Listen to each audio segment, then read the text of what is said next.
الله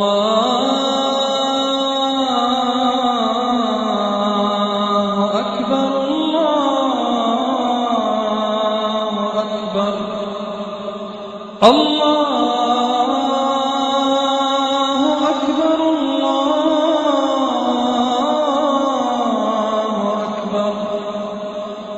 أعوذ بالله من الشيطان الرجيم. بسم الله الرحمن الرحيم. يا أيها الذين آمنوا إذا تداينتم بدين إلى أجل مسمى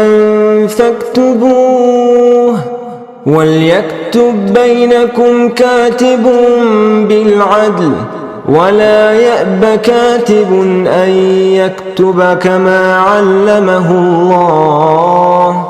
فليكتب وليملل الذي عليه الحق وليتق الله ربه ولا يبخس منه شيئا فإن كان الذي عليه الحق سفيها أو ضعيفا أو لا يستطيع أن يمل هو فليملل وليه بالعدل واستشهدوا شهيدين من رجالكم فإن لم يكونا رجلين فرجل وامرأتان ممن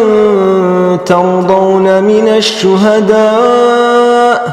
أن تضل إحداهما فتذكر إحداهما الأخرى ولا يأبى الشهداء إذا ما دعوا ولا تسأموا أن تكتبوه صغيرا أو كبيرا إلى أجله ذلكم أقسط عند الله وأقوم للشهادة وأدنى ألا ترتابوا إلا أن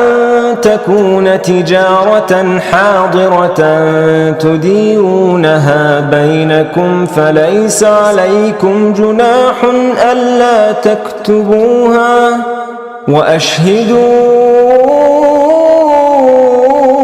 إذا تبايعتم ولا يضار كاتب ولا شهيد وإن تفعلوا فإنه فسوق بكم واتقوا الله ويعلمكم الله والله بكل شيء عليم. ए ईमान वालो, जब तुम आपस में कर्ज का लेन देन करो किसी वक्त मुकर्ररा तक के लिए तो उसको लिख लिया करो और चाहिए कि तुम्हारे दरमियान लिखने वाला इंसाफ से लिखे और लिखने वाला इनकार न करे लिखने से, जैसा कि अल्लाह ने उसको इल्म दिया है। तो उसे चाहिए कि लिखे और लिखवाए वो शख्स जिसके जिम्मे हक है और चाहिए कि वो अल्लाह से डरे जो उसका रब है और वो उसमें से कुछ भी कम ना करे। फिर अगर वो शख्स जिसके जिम्मा हक है वो बेवकूफ़ हो या कमज़ोर हो या लिखवा न सकता हो तो लिखवाए उसका वली इंसाफ से और तुम अपने मर्दों में से 2 गवाह बना लो। फिर अगर 2 मर्द ना हो तो 1 मर्द और 2 औरतें होनी चाहिए उन गवाहों में से जिनको तुम पसंद करते हो, इस वजह से कि उन 2 औरतों में से एक भूल जाए तो उनमें से एक दूसरी को याद दिलाए और गवाह इनकार ना करे जब उन्हें बुलाया जाए और न उकताए उससे कि तुम उसको लिखो, चाहे छोटी रकम हो या बड़ी, उसकी मुकर्ररा मुद्दत तक के लिए। ये ज्यादा इंसाफ वाला है अल्लाह के नजदीक और गवाही को ज्यादा सीधा रखने वाला है और उसके ज्यादा करीब है कि तुम शक ना करो, मगर ये कि वो मौजूद यानी नकद कैश तिजारत हो जिसका तुम आपस में लेन देन करते हो, तो तुम पर कोई गुनाह नहीं है कि तुम उसको ना लिखो और तुम गवाह बना लो जब तुम आपस में खरीदो फरोख्त करो और लिखने वाले को और गवाह को जर न पहुंचाया जाए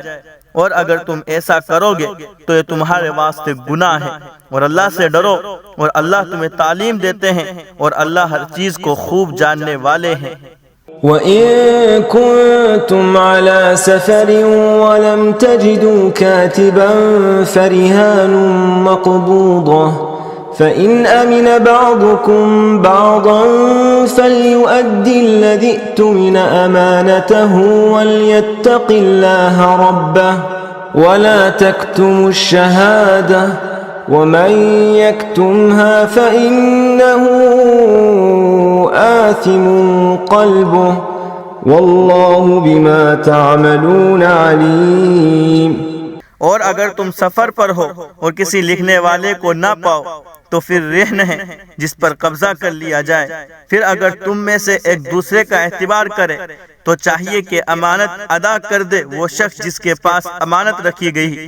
और चाहिए कि वह अल्लाह से डरे जो उसका रब है। और तुम गवाही को मत छुपाओ, और जो उसको छुपाएगा तो यकीनन उसका दिल गुनहगार है, और अल्लाह तुम्हारे अमाल खूब जानते हैं। अल्लाह